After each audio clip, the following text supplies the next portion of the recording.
Sir ನಿಮ್ಮ ಹೆಸರು? Sir ನನ್ನ ಹೆಸರು ದಾದಾ ಹಯಾತ್ ಅಂತ. ಓಕೆ, ಯಾವ ಊರು ಸರ್ ಇದು? ಇದು Navanagar sir, district Bagalkot. Okay, ನಿಮಗೆ ಏನು ಸಮಸ್ಯೆ ಇತ್ತು ಸರ್? ಏನು ಸರ್, ಕ್ಯಾನ್ಸರ್ ಆಪ್ರೇಷನ್ ಆಗಿತ್ತು ಸರ್. ಓಕೆ. ಇಲ್ಲಿ ಗಾಯ ಆಗಿತ್ತು. ಗಾಯ ಆಗಿದ್ದ ಮೇಲೆ ಮಾತಾಡಿದ್ರೆ ರಕ್ತ ಗಿಕ್ತ ಬರಾಕತ್ತಿತ್ತು ರೀ. ಓಕೆ. ಅದ್ರ ಸಂಬಂಧ ಇದು ಔಷಧ ತೊಗೊಂಬಂದಿದ್ದೆ ಸರ್. ಓಕೆ. 7 ದಿವಸನೇ ಕ್ಲಿಯರ್ ಆಗಿದೆ ಸರ್. ಮಾತಾಡಿದ್ರೆ ರಕ್ತ ಗಿಕ್ತ ಏನು ಬರಾಕತ್ತಿಲ್ಲ, ಕ್ಲಿಯರ್ ಆಗಿದೆ ಸರ್.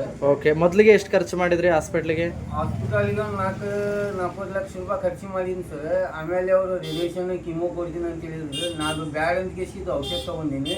ಓಕೆ. ಸಣ್ಣ ಚುಟಿ ಬಿಟ್ಟು ದವಾಖಾನ್ಯಾಗ RMP ದವಾಖಾನ್ಯಾಗ ನಾನು ಭಾಳ ಖರ್ಚು ಮಾಡೀನಿ ಸರ್. ಆಪರೇಷನ್ ಆಗಿದ್ಮೇಲೆ ಓಕೆ. ಅವರು B ಕಾಂಪ್ಲೆಕ್ಸ್ 0 SP ಕೊಡಾಕಿತ್ತಿದ್ರಿ. ಹ್ಞೂ. ಅದು ತಗೊಂಡು ಸಾಕಾಗಿದ್ಮೇಲೆ ಇದು ತೊಗೊಂಡಿನಿ ಸರ್. 8 ದಿವಸನೇ ಕ್ಲಿಯರ್ ಆಗಿತ್ತು ಎಕ್ದಮ್.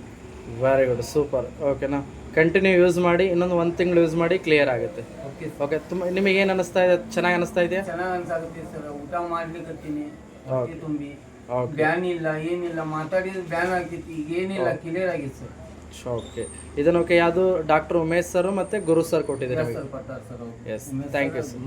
ಓಕೆನಾ, ಇದೇ ರೀತಿ 4 ಜನಕ್ಕೂ ಕೂಡ ಓಕೆ ಯಾವುದು ಇದರ ಬಗ್ಗೆ ರೆಫರ್ನ ಮಾಡಿ ಇದರ ಬಗ್ಗೆ ತಿಳಿಸಿ. ಹೇಳ್ತೀನಿ ಸರ್, ಎಲ್ಲರಿಗೂ ಹೇಳ್ತೀನಿ. Yes sir, thank you sir.